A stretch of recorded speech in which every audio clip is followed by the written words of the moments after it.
Mesdames et messieurs, bonjour, bonsoir, tout dépendra maintenant de l'heure à laquelle vous allez nous suivre. Mais vous savez que c'est ici, en tout cas, qu'on réfléchit. Le rendez-vous est bien pris, c'est ici qu'on réfléchit, pas ailleurs. Faites-vous abonner et dites aux autres, à nos connaissances, que nous avons un cadre intelligent de réflexion, d'échange, où nous allons interagir, vous et nous, c'est ici. Soyons très nombreux. Et voilà, on se retrouve encore aujourd'hui. Une question qui est tombée, parce qu'il s'agit d'un arrêt de la Cour constitutionnelle, sur les députés nationaux, provinciaux, et je crois même les sénateurs, de territoires qui n'ont pas connu les dernières élections. Ces députés seront obligés de continuer à légiférer, continuer à siéger, jusqu'à ce que la CENI va organiser les prochaines élections dans ces entités. Nous avons Kwamut ici à Maïndombe, nous avons le territoire de Massissi, et nous avons le territoire de Rutshuru. Ces députés, selon la Cour constitutionnelle, devront maintenant siéger, continuer à siéger, jusqu'à ce que la CENI va organiser les élections. Est-ce que c'est une bonne décision? Est-ce que c'est une mauvaise décision? C'est là le nœud du problème. J'ai suivi, est-ce qu'il faut l'appeler maintenant ancien? Je l'appelle ancien parce que lui refuse déjà la position de la Cour constitutionnelle. L'ancien député national, cadre du PPRD, François Nzekouye, je crois que je n'ai pas massacré son nom. Si j'ai mal prononcé son nom, en tout cas mes excuses parce que seulement on n'est pas trop habitué avec lui. Moi j'appréciais parfois quand il était à l'Assemblée nationale ses prises de position comme qui appuyait souvent ce qui était incohérent, mal apprécié par la population, et lui intervenait, faisait des motions et la majorité les suivait parce qu'il s'agissait de la majorité de l'époque. Et il s'est distingué de ce genre de comportement à l'Assemblée nationale. Donc, François Nzekouye, je crois que c'est comme ça son nom, il dit, lui ne peut pas accepter un tel déshonneur. Pour son honneur, en tout cas, il ne peut pas siéger. La Cour constitutionnelle pouvait tout sauf prendre une telle décision. Ça, c'est François Nzekouye. Mais Pascal Owondia a bien voulu apporter un éclairage sur l'arrêt de la Cour constitutionnelle. Parce que j'estime, de mon point de vue, que dans le passé, nous avons un tel cas de référence. Et ce cas s'est produit quand? Vous allez vous en souvenir que nous organisons les élections de 2011.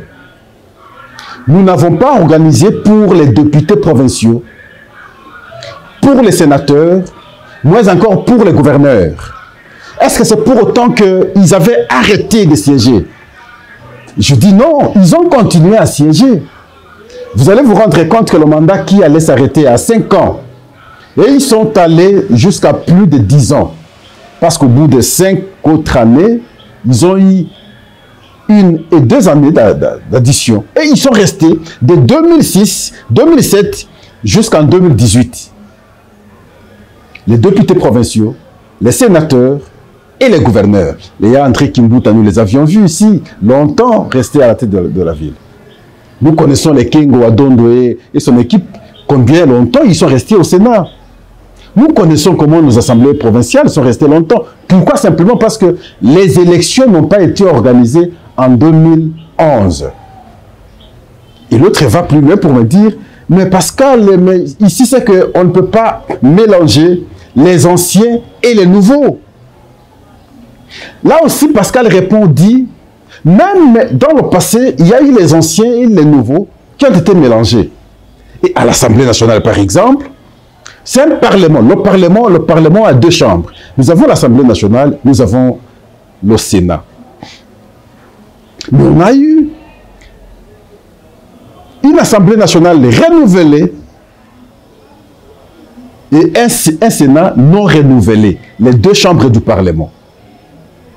Et vous savez qu'au Parlement, la première lecture est faite à l'Assemblée nationale, la seconde lecture est faite au Sénat.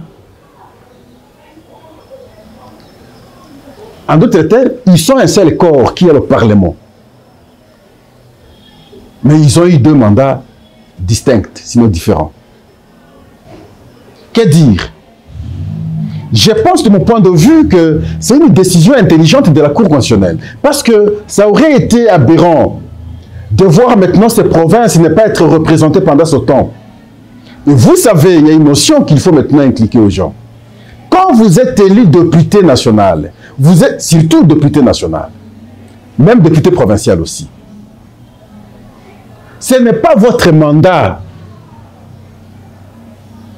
Vous n'êtes qu'un mandaté. Le mandat est de votre territoire, de votre circonscription. Vous n'êtes qu'un simple mandaté. On compte, vous êtes le représentant de votre territoire. Vous représentez votre territoire. En d'autres termes, c'est votre territoire qui devrait en principe être là, mais il ne peut pas plutôt être là comme ça. Vous êtes représentés. Et ils vous ont élus pour vous envoyer les représenter. Vous n'êtes qu'un représentant du territoire.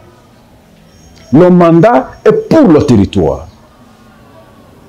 La répartition de sièges a été faite plutôt par rapport au territoire.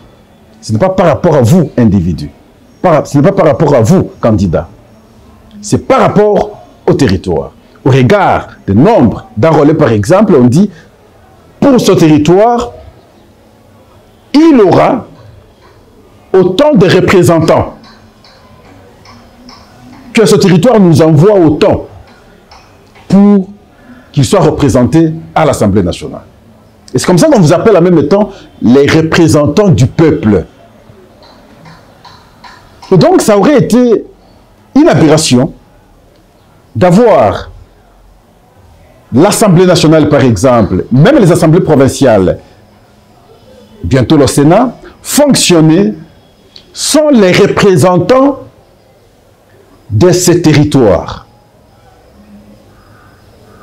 Ça a été, de mon point de vue, une décision sage de la Cour constitutionnelle. Maintenant, le défi, c'est à la CENI de pouvoir organiser les élections.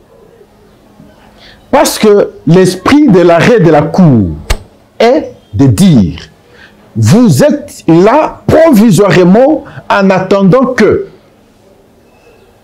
la Commission électorale nationale indépendante organise les élections. Une fois ces élections organisées, vous allez maintenant vous retirer.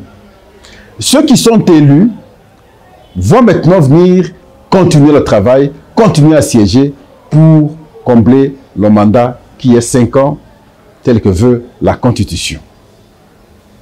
Et donc, la CENI a une grande mission aujourd'hui, mais malheureusement, c'est dans un contexte encore très compliqué parce qu'il s'agit de la guerre, de l'insécurité. La CENI, à son tour, va dire « Moi, je suis prête. » Et je crois que c'est l'argument qu'elle continue à tenir. « Je suis prête. » Mais le problème, c'est que mes agents ne peuvent pas être exposés.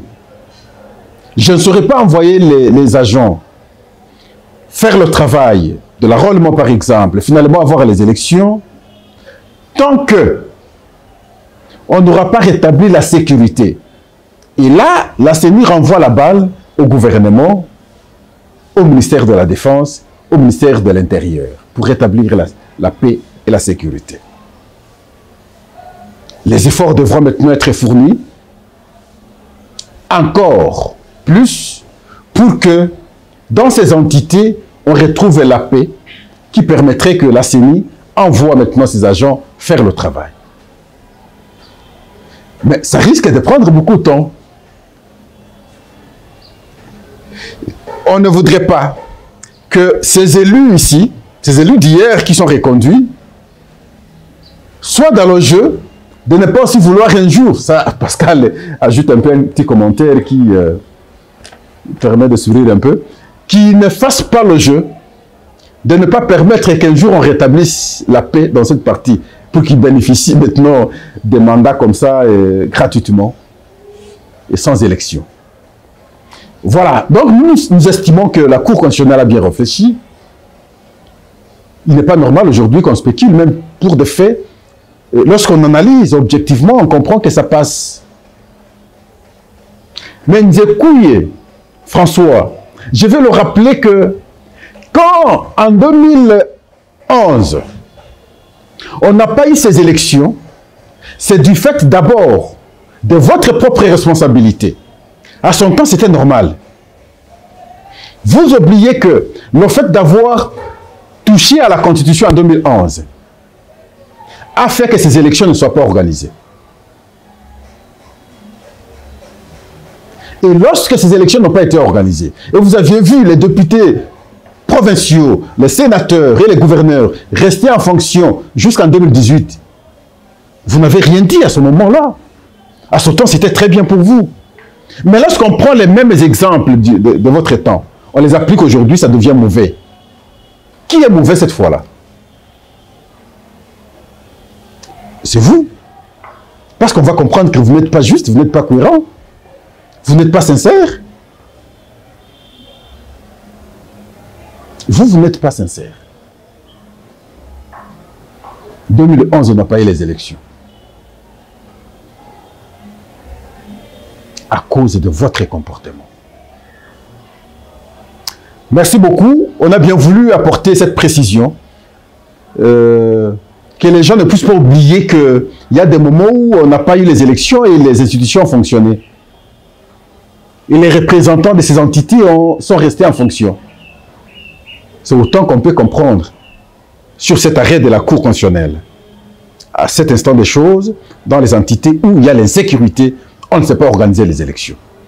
Et ces entités devraient maintenant, ils ont le droit d'être représentés. Et tout en attendant qu'on ait les élections, les anciens peuvent continuer. Je crois que c'est cohérent pour moi. Merci, à la prochaine.